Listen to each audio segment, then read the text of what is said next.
What's up, guys? It's your boy, the Chat Kid, coming back at you with Jeff the Killer Part 2.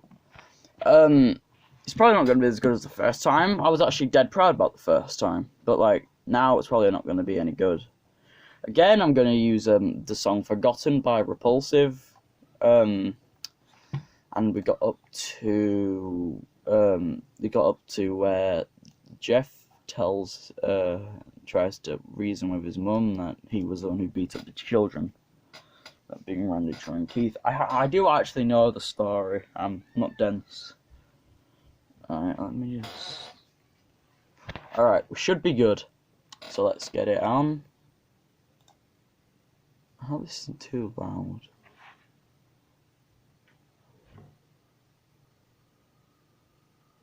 Is this too loud?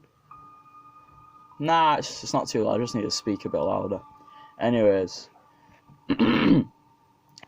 Jeff's mother put her hand on his shoulders. "Jeff, please. You don't have to lie. You know it's Lou. You can stop." Jeff watched helplessly as the cop car speeds off with Lou inside. A few minutes later, Jeff's dad pulls into the driveway, seeing Jeff's face and knowing something was wrong. Son, what is it?" Jeff couldn't answer. His vocal cords were strained from crying. Instead, Jeff's mother walked his father inside to break the bad news to him as Jeff wept in the driveway. After about an hour or so, Jeff walked back into the house, seeing that his parents were both shocked, sad, and disappointed. He couldn't look at them. He couldn't see how they thought of Lou when it was his fault. He just went to sleep, trying to get the whole thing off his mind. 2 days went by, with no word from Lou at JDC, no friends to hang out with, nothing but sadness and guilt. That is until Saturday, when Jeff was walking by his mother with a happy, sunshiny face.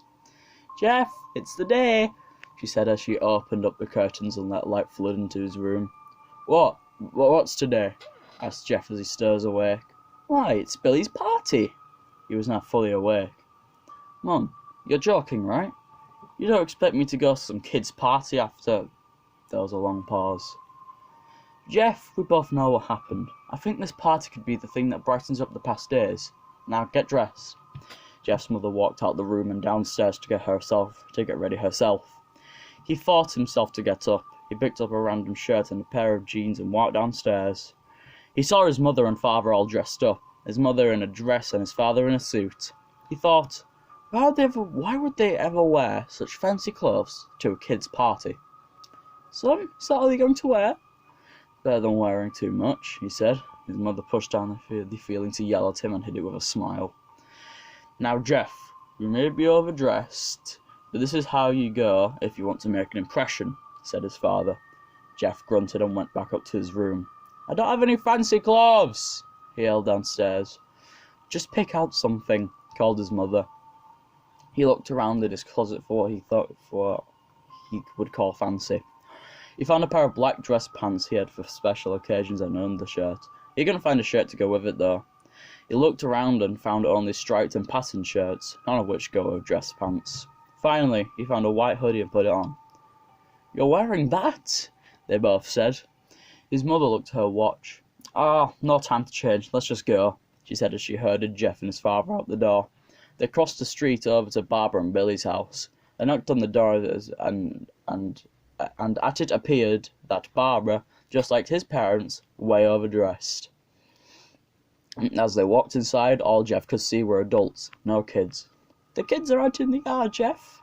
How about you go and meet some of them?" said Barbara. Jeff walked outside to a yard full of kids. They were running around in weird cowboy costumes and shooting each other with plastic guns. He might as well be standing in a Toys R Us. Suddenly a kid came up to him and handed him a toy gun and hat. "Hey, wanna play?" Nah, kid. I'm way too old for this stuff." The kid looked at him with that weird puppy dog face.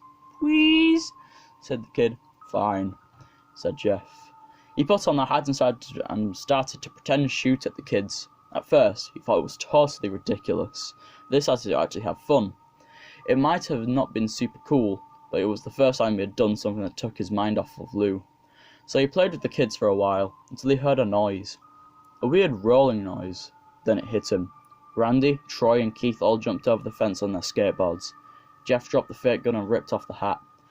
Randy looked at Jeff with a burning hatred. "Hello, Jeff, is it?" he said. "We have some unfinished business." Jeff saw his bruised nose. "I think we're even. I beat the crap out of you, and you get my brother sent to JDC. Randy got an angry look in his eyes. "Oh no, I don't go for even. I go for winning. You may have kicked our asses that one day, but not today," he said as he said that, Randy rushed at Jeff. They both fell to the ground. Randy punched Jeff in the nose, and Jeff grabbed him by the ears and headbutted him. Jeff pushed Randy off him, and both rose to their feet. Kids were now screaming, and parents were running out the house. Troy and Keith both pulled guns out of their pockets. "No one interrupts, our guts will fly," they said. Randy pulled a knife on Jeff and stabbed it into his shoulder. Jeff screamed and fell to his knees. Randy started kicking him in the face. After 3 kicks, Jeff grabbed his foot and twisted it, causing Randy to fall to the ground. Jeff stood up and walked towards the back door. Troy grabbed him. "Need some help?" He picked up Jeff by the back of his collar and throws him into the patio door. As Jeff tries to stand, he is kicked to the ground. Randy repeated this act, kicking Jeff so he starts to cough up blood. "Come on, Jeff, fight me!" He picks Jeff up and throws him into the kitchen. Randy sees a bottle of vodka on the counter and smashes it over Jeff's head. "Fight!" He throws Jeff back into the living room. Come on, Jeff, look at me!" Jeff glances up, his face riddled with blood. "I was the one who got your brother sent to JDC, and now you're just going to sit here and let him rot for a whole year. You should be ashamed." Jeff starts to get up. "Oh, finally! You stand and fight!" Jeff is now at his feet, blood and vodka on his face. Once again, he gets that strange feeling, the one he hasn't felt for a while. "Finally! He's up!" says Randy as he runs at Jeff. That's when it happens. Something inside Jeff snaps. His psyche is destroyed. All rational thinking is gone. All he can do is kill. Ugh. He grabs Randy and pile drives him into the ground. He got to stop him and starts punching him straight in the heart. The punch causes Randy's heart to stop. As Randy gasps for breath, Jeff hammers down on him. Punch after punch, blood gushes from Randy's body until he takes one final breath and dies. Everyone is looking at Jeff now. The parents, the crying kids, even Troy and Keith. Although they easily break their gaze and point their guns at Jeff. Jeff sees the guns trained on him and runs for the stairs. As he runs, Troy and Keith let out fire on him, each shot missing. Jeff runs up the stairs. He hears Troy and Keith follow up behind. As they let out their final rounds of bullets, Jeff ducks into the bathroom. He grabs the towel rack and rips it off the wall. Troy and Keith race in, knives ready. Troy swings his knife at Jeff, who backs away and bangs the towel rack into Troy's face. Troy goes down hard, and now all that's left is Keith. He's more agile than Troy though, and ducks when Jeff swings the towel rack. He dropped the knife and Jeff grabbed him by the neck. He pushed him into the wall. A thing of bleach fell down on top of them from the top shelf. It burnt both of them, and they both started to scream. Jeff wiped his eyes as best he could. He pulled down the towel rack and swung it straight into Keith's head. As he lay there, bleeding to death, he let out an ominous smile. "What's so funny?" asked Jeff. Keith pulled out a lighter and switched it on. "What's funny?" he said. "Is that you're covered in bleach and alcohol." Jeff's eyes widened as Keith threw the lighter on him. As soon as the flame made contact with him, the flames ignited the alcohol and the vodka. While the alcohol burned him, the bleach bleached his skin. Jeff let out a terrible screech as he caught on fire. He tried to roll out the fire, but it was no use. The alcohol had made him a walking inferno. He ran down the hall and fell down the stairs. Everybody started screaming as they saw Jeff, now a man on fire, and dropped to the ground, nearly dead. The last thing Jeff saw was his mother and the other parents trying to extinguish the flame, and that's when he passed out. When Jeff woke up, he had a cast wrapped around his face. He couldn't see anything, but he felt a cast in his shoulder and stitches all over his body. He tried to stand up, but realised there was some tube in him, and when he tried to get up, it fell out and a nurse rushed in. "I don't think you can get out of bed just yet," she said as she pulled him back into bed and reinserted the tube.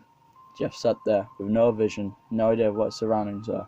Finally, after hours, he heard his mother. "Honey, are you okay?" she asked. Jeff couldn't answer though. His face was covered and he was unable to speak. "Oh, honey, I have great news. After all the witnesses told the police about Randy confessed trying to attack you, they decided to let Lou go." This made Jeff almost bolt up, stopping halfway, remembering the tube coming out of his arm. He'll be out by tomorrow, and then you two will be able to be together again. Jeff's mother hugs Jeff and says their goodbyes. The next couple of weeks were those where Jeff was visited by his family. Then the day came when his bandages were removed. His family members were all there to see what he would look like. As the doctor unwrapped the last bandages from his face, everyone was on the edge of their seats. They waited until the last bandage holding the cover over his face was almost removed. "Let's hope for the best," said the doctor. He quickly pulled the cloth, letting the rest fall from Jeff's face. Jeff's mother screamed at the sight of his face. Lou and Jeff's dad were awestruck at his face. "What? Oh my God! What happened to my face?" said Jeff. He rushed out of bed and ran to the bathroom. He looked in the mirror and saw what the cause of his distress. His face. It's horrible. His lips were burnt a deep shade of red. His face was pulled into a pure white colour, and his hair was singed from brown to black. He slowly put his hand on his face, and a sort of leathery feel to it now. He looked back at his family and then back at the mirror. "Jeff," said Lou. "It's not that bad." "Not that bad?" Jeff said. "It's perfect!" His family was equally surprised. Jeff started laughing uncontrollably. His parents noticed that his left eye and hand were twitching. Jeff, are you okay?" "Okay? I've never felt more happy. Ha ha ha ha. Look at me. This face goes perfectly with me." He couldn't stop laughing. He stroked his face, feeling it, looking at it in the mirror.